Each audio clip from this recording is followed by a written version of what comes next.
YTN 라디오 김우성의 생생경제.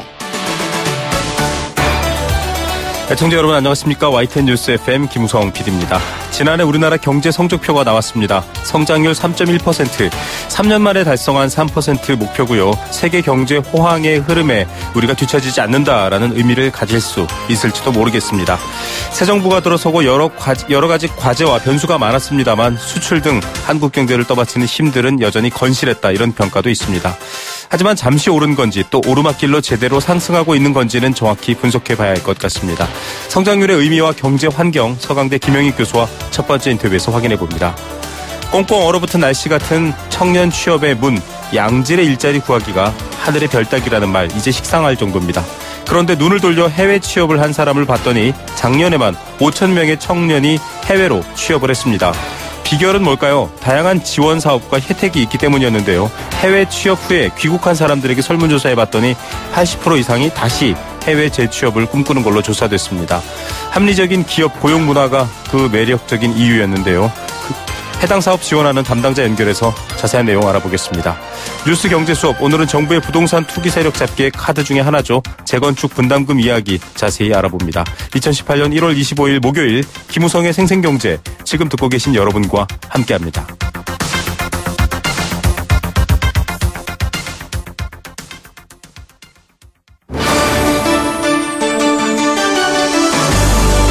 YTN 라디오 김우성의 생생경제.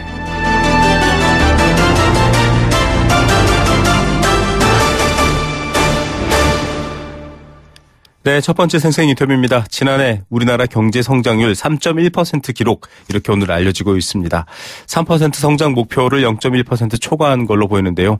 세계 경기 개선에 따른 수출이 기대 이상으로 좋은 성적을 냈고요. 또 반도체 여러 번 거론되고 있지만 탄탄하게 한국 경제를 이끌었습니다.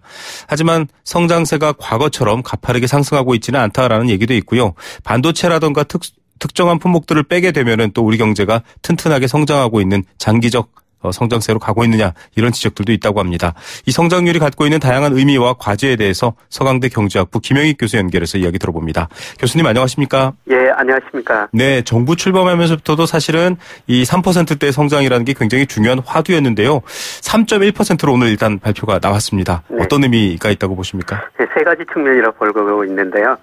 작년 기대보다는 작년 경제 성장이 좋았었습니다. 예를 들어가지고 작년 1월 달에 한국은행이 작년 우리 경제 성장이 한 2.5% 될 것이다. 네. 했는데 3.1%로 나왔고요. 2008년 글로벌 금융위 이후 실제 경제 성장이 예상보다 보통 낮았었는데 작년에는 더 좋았다는 데 의미가 있고요. 네. 그리고 우리 경제가 잠재 성장률이 한 3% 정도로 추정되거든요. 네. 거기에 접근했다. 그다음에 성장 내용을 보면은 수출보다는 소비 투자가 증가하면서 내수에 의해서 성장했다. 그래서 성장 기여도를 보면 3.1% 성장했는데 내수 성장 기여도가 4.8%포인트고요. 네. 순수출 쪽에서는 마이너스 1.7%포인트입니다. 네. 내수가 증가하면서 성장했다, 이렇게 볼 수가 있겠습니다. 예, 여러 면으로 좀 수출만 편중돼 있지는 않다, 이런 분석이신 거죠? 예, 그렇습니다. 네. 자, 한국은행이 내놓은 추정치와는 지금 이 성장률이 같은데 또 국제통화기금이나 이런 곳에서 내놓은 것보다는 좀 낮게 나왔거든요. 이런 차이는 큰 의미가 없을까요? 어떻게 봐야 됩니까? 네, 큰 의미는 없는 것 같은데 IMF가 3.2% 전망했는데 네.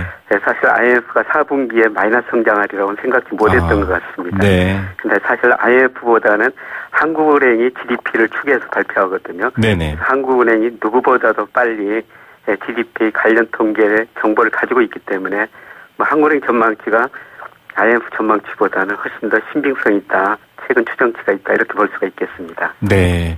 자, 전체적인 세계 경제가 호황세다, 이런 설명은 많이 드리고 있습니다. 또 그런 수치를 봐도 꽤 높은 편인데, 몇몇 이 경제 컬럼니스트들은 반도체 착시 효과를 주의해야 된다, 이런 표현을 쓰면서까지 특정 품목들이 경제를 이끌고 있다라고 했는데요. 어떻게 보십니까? 이렇게 봐야 되는 게 맞나요? 아니면 앞서 말씀해 주셨던 것처럼 내수를 비롯해서 전체 경제 상황이 좋아진다, 이렇게 봐야 될까요? 예, 전체가 좋아져야지 좋아지는 것이죠. 네. 경제가 좋으려면 모두가 좋아야 되는데요. 그런데 우선 그 수출 쪽면에서 보면은 작년에 우리 수출이 한 16% 증가했는데, 네. 가장 좋은 게 반도체였죠. 한 네네. 58% 증가했어요. 맞습니다. 수출 비중도 작년에 17%로 재작년 13%보다 많이 올랐고요. 그 뒤로 뭐 석유화학 경기 상대적으로 좋았었습니다. 예, 그리고 뭐 자동차나 조선업종 이쪽은 별로 안 좋았고요. 네. 그래서 수출도 그 차별화됐다 이렇게 볼 수가 있는 것 같고요. 네네. 예, 그다음에 내수 쪽에 보면은 예, 투자가 좀 건실하게 증가했습니다. 아, 네. 예, 그리고 소비가 많이 증가했었죠. 네. 예, 2012년 이후 소비가 한 뭐 1%대 2% 초반 증가했는데요. 네네. 작년에 2.6% 증가했거든요. 네. 그래서 소비 경제 성장 기여도가 작년에 뭐 1.2% 포인트로 소비가 작년에 증가해서 우리 경제가 이만큼 성장했다 볼 수가 있겠고요. 네. 특히 4분기에는 우리 경제가 전분기 대비 마이너스 0.2% 성장했는데 맞습니다. 소비는 1% 증가했어요. 네. 소비가 좀 회복됐다 이렇게 볼 수가 있습니다. 예. 그러니까 한국은행에서도 소비 심리 발표하는데 최근에 보면은 기업은 별로 안 좋은데 가게는 상당히 좋거든요. 맞습니다. 이 경기가 어떻게 될 것이냐 이런 설문조사라는 지수라든지 여러 면에서도 그런데 좀 체감하는 것과는 다릅니다. 저희도 늘 항상 예. 이 지갑 안 열리고 있다, 뭐 쓸 돈이 없다 이런 얘기 나왔는데 실제로는 좀 민간 소비도 잘 늘어난 것 같고요.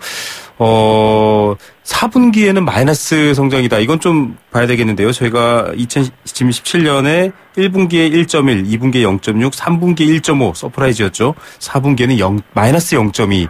이거 어떻게 해석해야 될까요?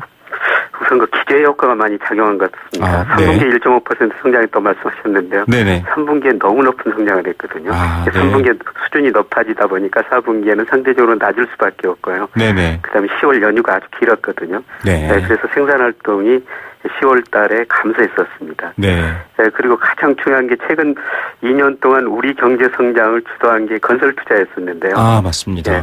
예를 들어 2016년에 우리 경제가 2.8% 성장했는데 건설 투자 기여도가 1.5%포인트였어요. 네. 건설 투자가 증가 안 했다면 2016년 1.3% 성장이라는 거죠. 맞습니다. 그런데 지난 4분기 보니까 건설 투자가 전분기 대비 3.8% 감소하고요. 네. 경제 성장을 0.6%포인트나 까먹었어요. 네. 그래서 지난 4분기에 건설 투자가 감소하다 보니까 경제 성장률이 마이너스가 나왔습니다. 아, 네, 맞습니다. 이 8.2 대책 이후에 또 113 대책까지 계속 이어지면서 사실은 그 여파도 있을 거고요. 또 다른 여러 가지 공급의 여파도 있을 텐데, 네. 건설 부분이 굉장히 중요하군요. 네, 올해는 3% 어렵다 이런 연말 분석이 작년에 있었고요. 뭐 여러 얘기도 있었는데 3% 가능하다라는 시각도 많거든요. 근데 말씀하셨던 것처럼 지금 부동산이나 이쪽은 계속 좀 정부는 찬물을 끼얹고 있는 상황인데 어떻습니까? 3%의 성장률 규모 우리 경제가 가져갈 수 있을까요? 작년에 우리 경제가 3.1% 성장했는데 올해는 작년보다 높게 전망한 데는 별로 없는 것 같고요. 네. 뭐 2.8, 3% 작년보다 조금 낮아지려 보고 있습니다. 그거는 두 가지 요인 때문에 그러는데요. 건설 투자가 지금 나빠지기 시작했는데 건설 투자가 과연 경착륙할 것인가 연착륙할 것인가. 네. 건설 투자가 연착륙한다면 한 3% 성장은 가능하리라고 보는데요. 네네. 근데 건설 투자 좀 빨리 나빠지고 있거든요. 네. 이런 측면에서 보면은 성장률이 좀 낮아질 수 있다 이렇게 보고 있고요. 그다음에 반도체 수출이 아주 잘 됐는데 지금 반도체 경기도 서서히 좀 둔화되는 조짐이 나타나고 있거든요. 물론 네. 물량은 늘어나고 있지만은 삼성전자가 이익을 너무 많이 낸다. 수요자 측면에서는 가격 좀 더 깎아달라. 네. 중국 측에서 이렇게 요구하고 있죠. 맞습니다. 그다음에 트럼프가 무역 규제를 하고 있고요. 네. 그다음에 오늘도 환율이 지금 많이 떨어지고 있습니다. 네네. 환율이 많이 떨어지고 있지 않습니까? 네. 작년에도 떨어지고 올해도 떨어지고 있는데요.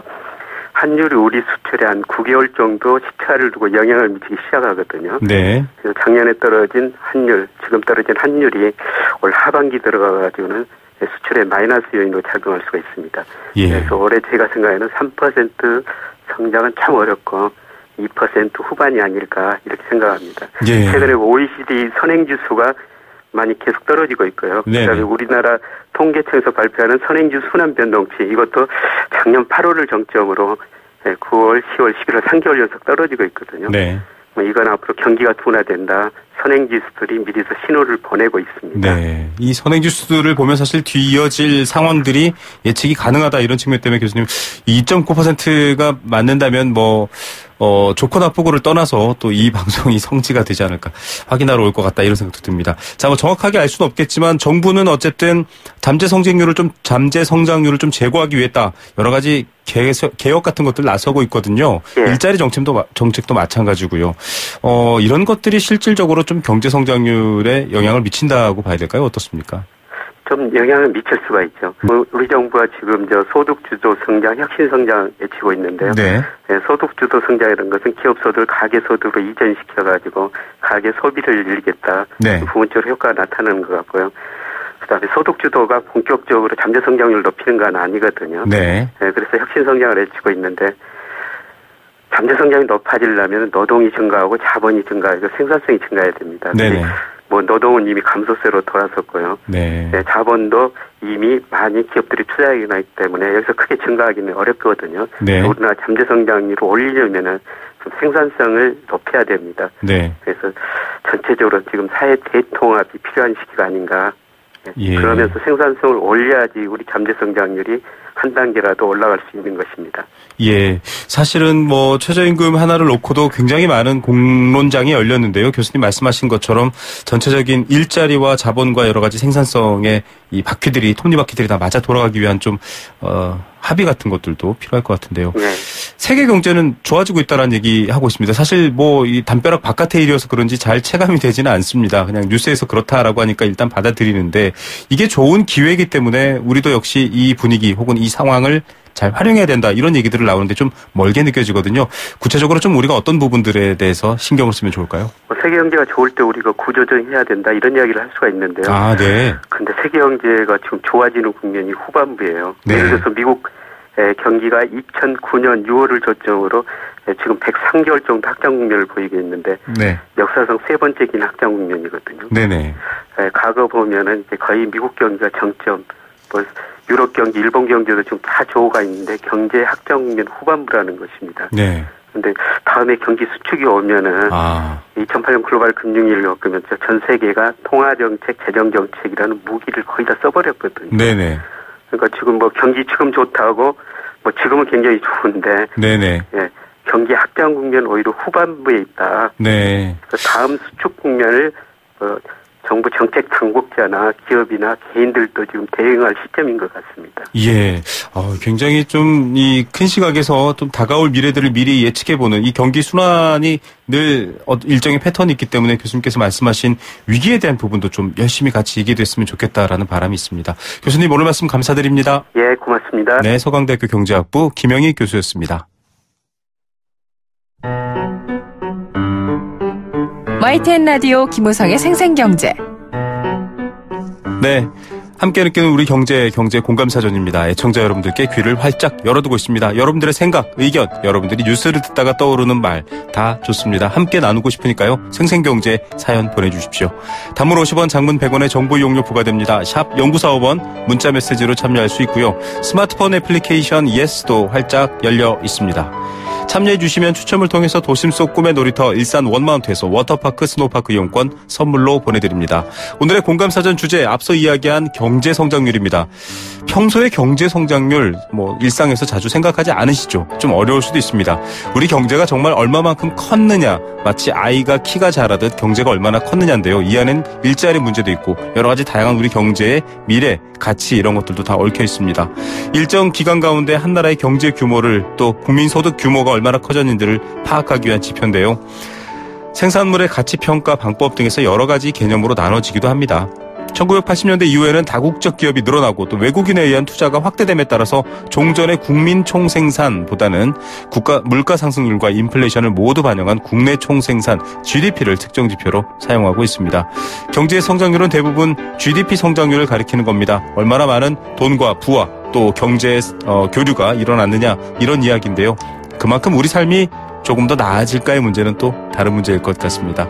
여러분들은 어떻게 생각하십니까? GDP 한참 높게 올라갈 때도 삶이 좋았던 사람, 또 좋지 않았던 사람도 있었는데요. 그 열매를 골고루 나눠 먹을 수 있을지에 대한 생각도 늘 의견이 분분합니다. 여러분들의 생각도 기다립니다.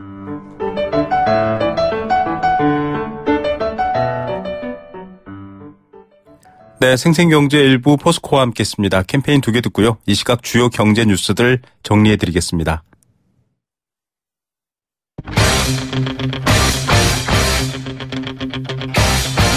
지금 가장 뜨거운 경제 소식. 경제 톱 뉴스. 네, 현재 시각 오후 3시 26분 10초 이제 막 지나고 있습니다. 이 시각 주요 경제 뉴스는 뭘까요? 비즈니스워치 김춘동 기자 연결해서 알아봅니다. 안녕하십니까? 안녕하세요. 안녕하세요. 네, 앞서도 인터뷰를 했는데요. 이게 3%대 경제 성장률 회복이 3년 만에 일어난 일이네요. 네, 한국은행이 지난해 우리나라의 실질 국내 총생산 GDP 속보치를 발표했는데요. 네. 지난해 우리 국내 경제 GDP가 3.1% 늘어난 것으로 집계가 됐습니다. 2014년에 3.3% 이후에 3년 만에 3%대 성장을 회복한 겁니다. 민간 소비가 2.6% 늘면서 2011년 이후에 6년 만에 가장 높았고요. 설비 투자도 14.6%가 뛰면서 7년 만에 가장 높은 증가율을 기록했습니다. 업종별로 보면 이 제조업 증가율은 4.2%로 6년 만에 가장 높았던 반면에 서비스업은 2.1%에 그치면서 이 금융위기 당시인 2009년 이후에 8년 만에 가장 부진했습니다. 네. 지난해 실질 국내 총 소득은 3.4%가 늘면서 5년 만에 좀 가장 낮아지긴 했는데요. 네. 그래도 이 반도체 가격 상승에 따른 이 교육 조건 개선으로 이 경제 성장률보다는 높은 수준을 유지했습니다. 네. 지난해 4분기 마이너스 0.2%, 앞서는 기저효과도 있었다라고 하는데 이건 왜 이럴까요?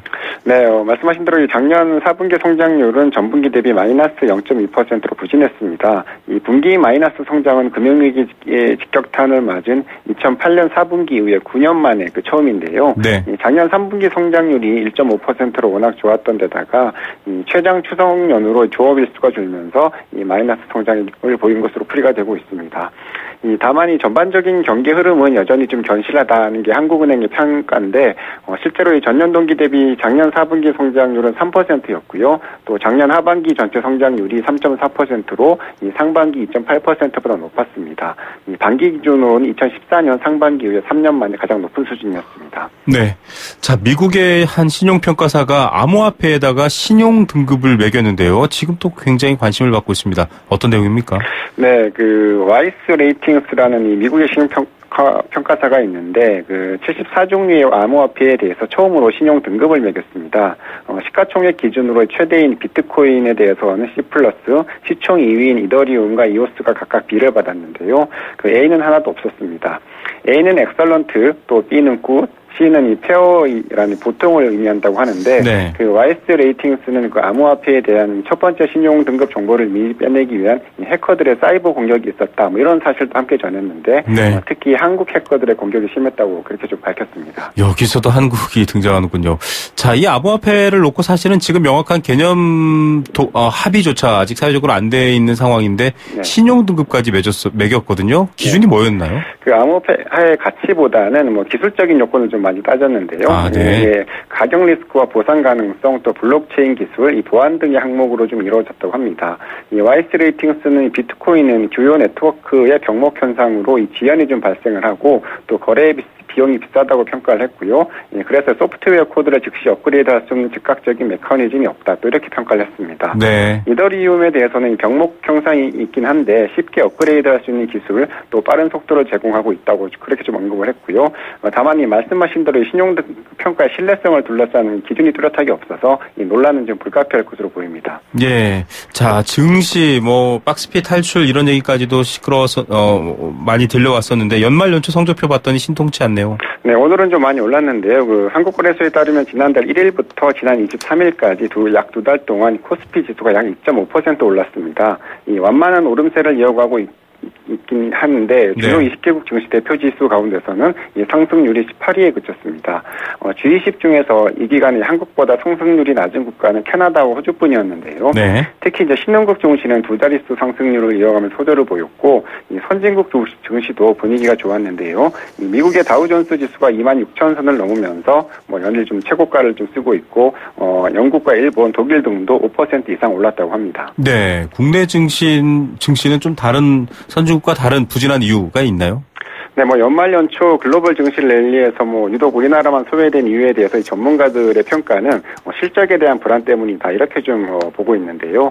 특히 최근에 이 원화 강세가 IT 업종을 중심으로 이 수출주의 실적 불확실성을 좀 자극을 하고 있다고 좀 평가를 했습니다.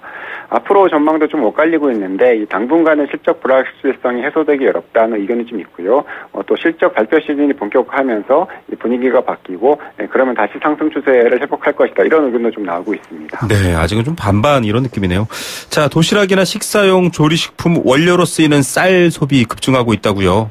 네, 통계청에 따르면 2016년 11월부터 작년 12월까지 2017 양공년도에 이 도시락과 식사용 조리식품 제조업의 쌀 소비량이 14만 4천 톤을 기록해서 전년보다 14% 넘게 늘었습니다.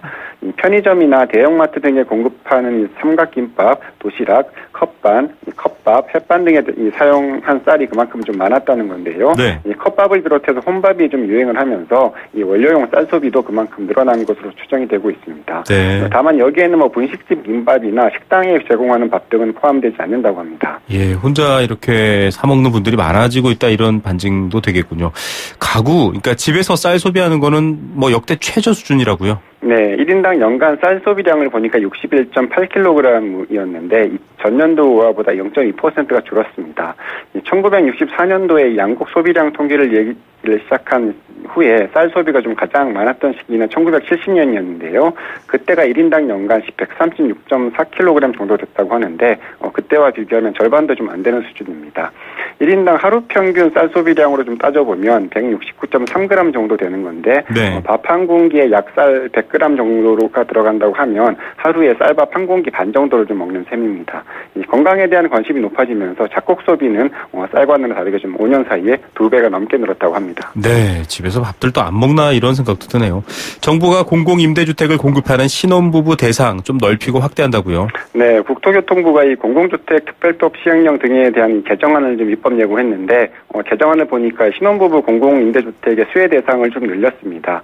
지금은 혼인 5년 이내 부부가 대상이었는데 7년 이내 부부 또 예비 신혼부부로 좀 확대를 했고요. 또 자녀 수와 거주 기간, 청약 납입 횟수, 또 혼인 기간 등을 점수화해서 입주자를 좀 선정하기로 했습니다. 네. 또 30년 이상 거주할 수 있는 장기 공공임대주택 비율을 전체 건설 가구 수의 15%에서 25%로 늘리기로 했고요. 영구 임대주택의 건설 비율도 3%에서 5%로 좀 확대하기로 했습니다. 그러면은 최근 5년간 15만 가구 수준이던 이 장기 임대주택이 앞으로 5년간은 28만 가구 수준으로 늘어날 것으로 그렇게 좀 예측이 됐습니다. 네, 좀 집 걱정 안 할 이 임대주택도 잘 확보되면 좋겠네요. 오늘의 톱뉴스는 어떤 겁니까? 네, 쌀 소비량 기사를 꼽고 싶은데요. 일반 쌀 소비량은 좀 계속 줄고 있는 반면에 식사용 조리식품 쌀이나 또 작곡은 좀 소비가 계속 늘고 있는데요. 이 쌀 소비를 늘리자는 구호보다는 필요와 기호에 맞춘 접근이 좀 중요해 보입니다. 네, 오늘 뉴스 감사드립니다. 네, 감사합니다. 네, 비즈니스워치 김춘동 기자였습니다.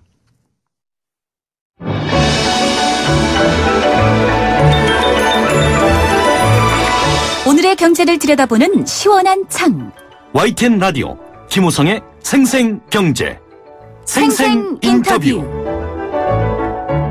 네, 두 번째 생생 인터뷰입니다. 지금 구직자분들 또 일자리 고민하시는 분들 좀 귀를 쫑긋 세우셔야 될 것 같습니다. 사상 최악의 청년 실업, 국가 재난 수준 이런 분석과 뉴스들 많이 보셨죠? 저희 생생경제에서도 많이 이야기 드렸는데 양질의 일자리는 이제 바늘구멍이 아니라 아예 막혔다 이런 말도 나오고 있습니다. 공시적 숫자도 늘어가고 있고요. 이럴 때 해외로 눈을 돌려보면 어떨까요? 최근 일본에서는 한국 청년들 환영받고 있다 이런 뉴스도 종종 나옵니다. 능력 발휘하기에는 기회나 또 이 땅이 조금 좁다, 기회가 부족하거나 좁다 느껴진다면 글로벌로 눈을 돌려볼 필요가 있을 것 같은데요. 실제로 정부와 관련 기관의 지원으로 해외 청년 취업 숫자가 늘고 있다고 합니다. 5천 명이나 된다 이런 말도 나오고 있는데요. 해당 업무 담당자 연결해서 관련 내용 알아보겠습니다. 한국산업인력공단 최진혁 해외 취업 총괄팀장입니다. 팀장님 안녕하십니까?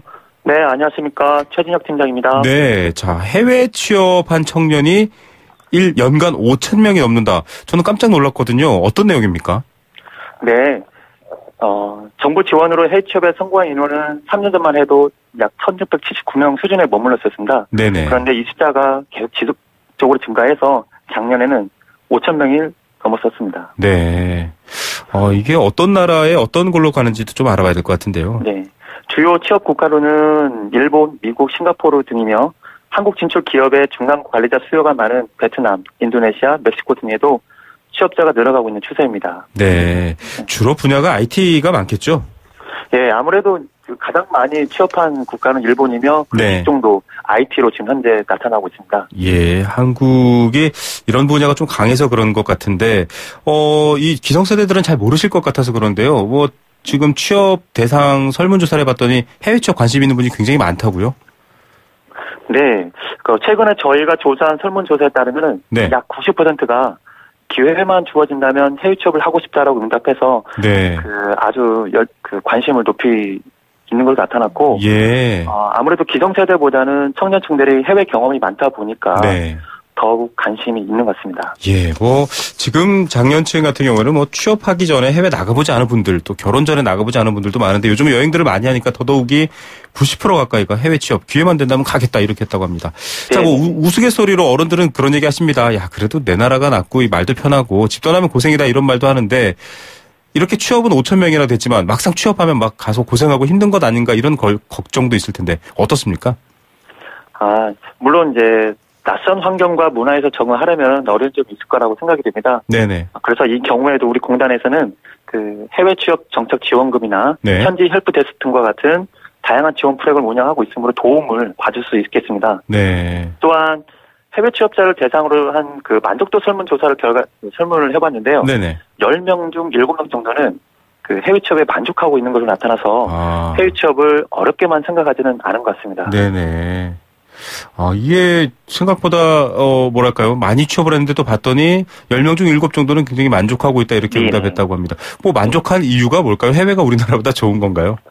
아무래도 물론 우리나라에서도 일과 삶의 균형을 맞추려고 노력은 하고 있지만은 네네. 가장 만족 사유는 첫 번째는 합리적인 근무 환경에 만족했다는 응답자가 가장 네. 많았습니다. 네네. 그 다음으로는 외국어 능력 향상이라든지 글로벌 업무 중 경력 개발 도움이 됐다는 순인데 네. 아무래도 합리적인 근무 환경이 가장 높았습니다. 예, 이제 워라벨, 워크와 라이프의 밸런스, 일과 삶의 균형, 이런 얘기들 요즘 젊은 세대한테 아주 중요한 얘기인데 그게 굉장히 중요했군요. 이렇게 해서 역시 청년층이 이만큼의 관심과 또 만족도를 갖고 있다라는 건데 좀 알아봐야 될 것 같습니다. 이 정도 상황이면 많이 관심 갖고 뉴스도 자주 나올 법한데 사실 뜸한 것 같아요. 특히 기성세대보다는 청년층에서는 이미 많이 알려져 있다, 이렇게 되는데 호응도나 이런 것들 어떻습니까? 작년에 실제로 저희 공단에서 전국의 108개 대학의 해외 취업 설명회를 진행하였는데 네네. 약 6천 명이 넘는 대학생들 참가하는 등 관심도가 상당히 높았습니다. 네. 또한 저희가 서비스하는 해외 정보 통합망이 월드자 플러스인데 네네. 그 인지도도 계속 높아지고 있습니다. 네. 이 월드자 플러스, 이게 오늘 보도되면서 저도 한번 들어가서 쭉 둘러봤는데 좀 알기 쉽게 잘 되어 있더라고요. 이게 어떤 건가요? 월드자 플러스는 이제 정부 지원 해외 진출 관련 정보를 한 곳에 모아놨다고 생각하시면 되겠습니다. 네네.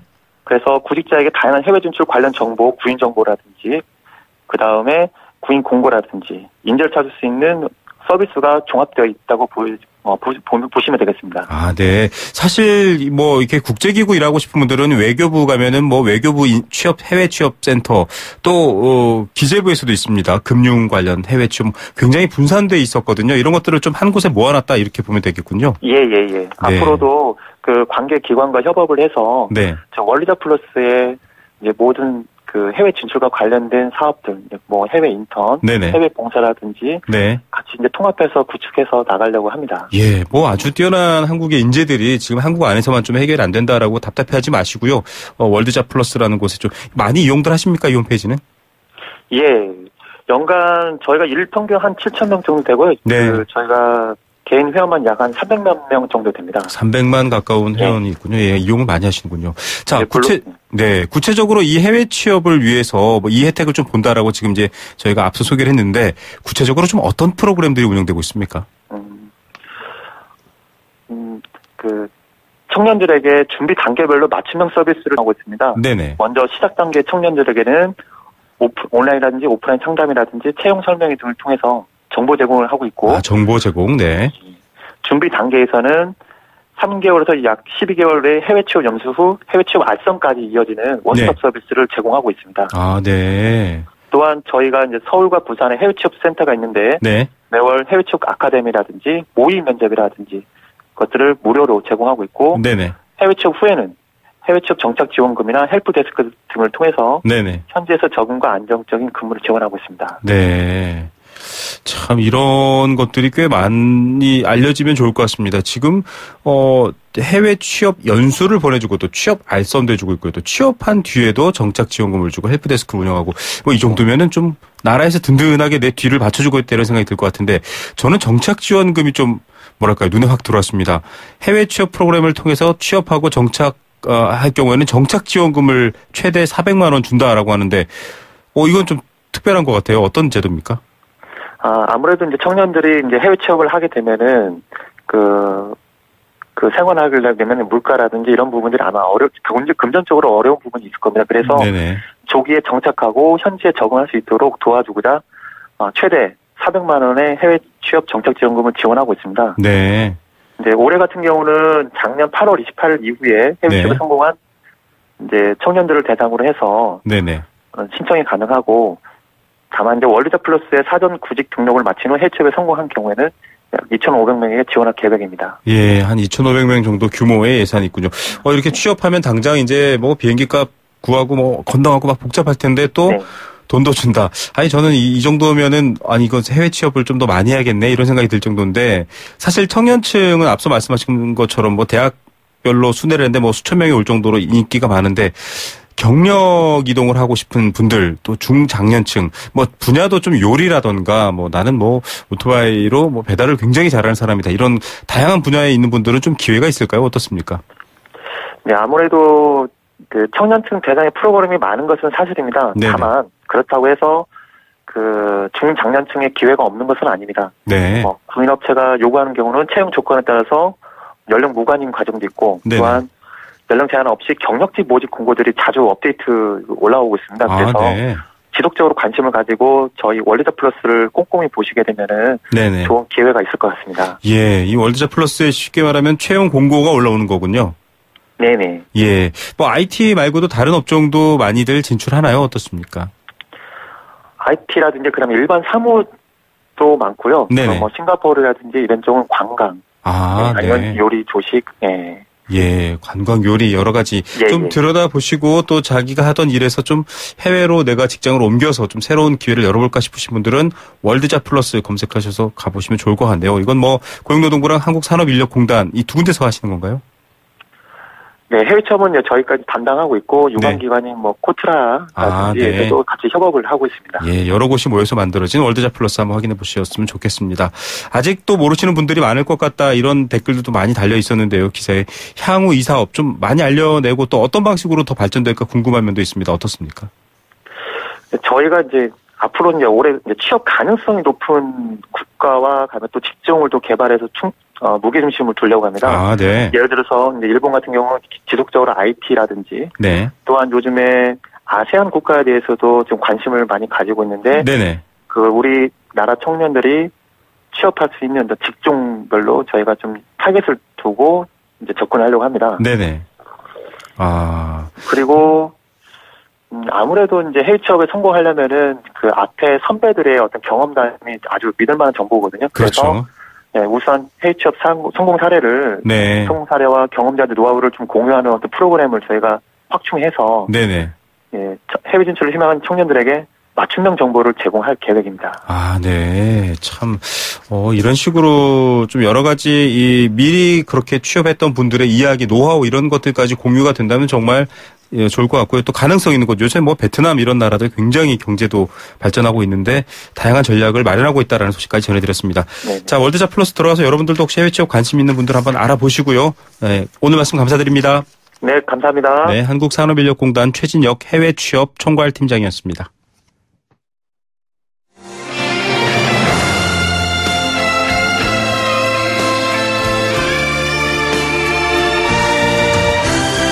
YTN 라디오 김우성의 생생경제, 더불어 함께 살아가는 삶, 그리고 더 나은 삶을 꿈꾸는 시간. 오후에 만나는 싱싱한 라디오 경제, 김우성의 생생경제가 대한민국 경제를 지키는 여러분과 지금 함께하고 있습니다.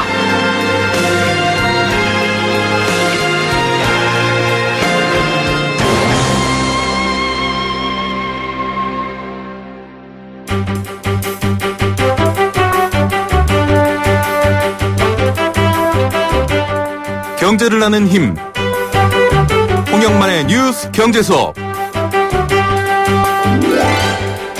네, 목요일마다 함께하는 뉴스 경제 수업, 뉴스와 이슈의 핵심을 다루다 보면 사실 좀 체계적으로 그 배경과 흐름 또 효과를 꼼꼼히 따져보기는 어려운데요.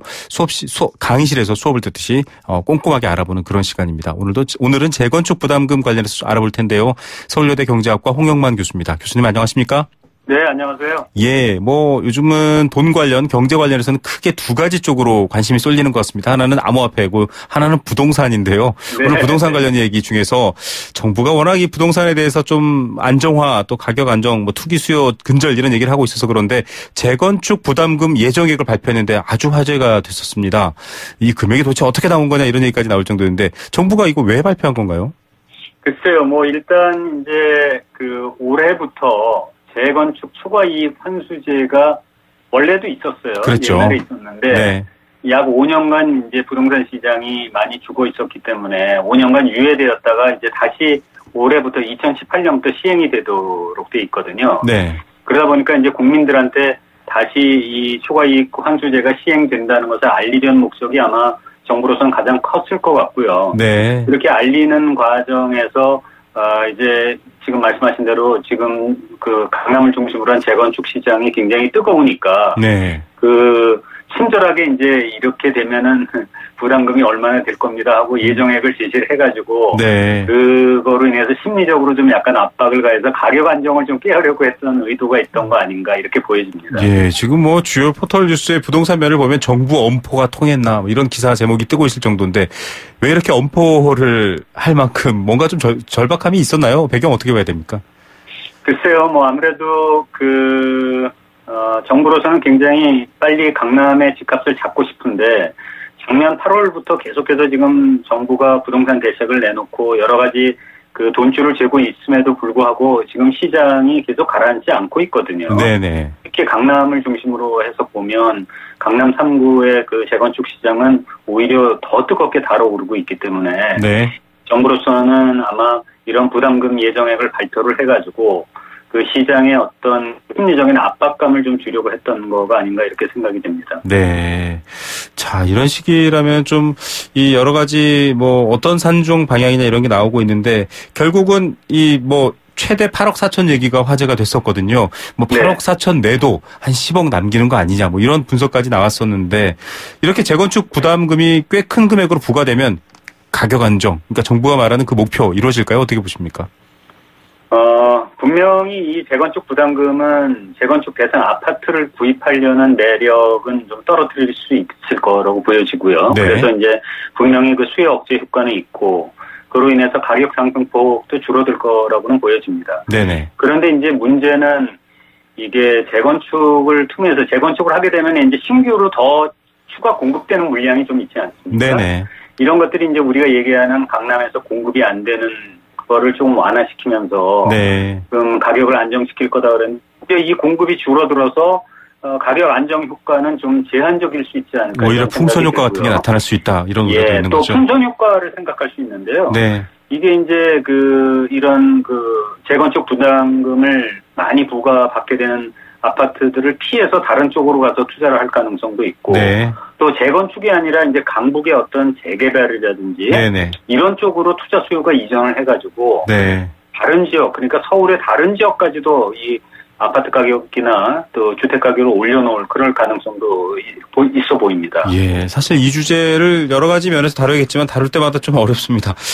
막 오르도록 놔두면 거기가 오르니까 주변이 다 오르게 되고 또 여길 못 오르게 막으면 또 풍선 효과로 나가고 지금도 네, 참. 네. 분당도 리모델링 시장이 지금 꿈틀거린다 이런 얘기까지 나올 거고 참 해법이 쉽지 않은 것 같습니다. 그런데 이제 여기서 화제가 되고 있는 게 바로 재건축 초과이익입니다. 5년 유예됐다가 다시 이제 풀린다라고 말씀하셨는데 사람들이 아직도 초과이익이라면 잘 이해를 못 하시거든요. 좀 정확하게 한번 짚어봐야 될 것 같은데요. 네, 쉽게 말씀을 드리면 재건축을 이제 시작할 때 아파트를 헐고서 다시 재건축을 시작할 때 그때 아파트 가격하고 네. 재건축을 마치고 나서 이제 입주를 할 때 그 아파트 가격이 분명히 차이가 나지 않겠습니까? 그렇죠. 올라가겠죠.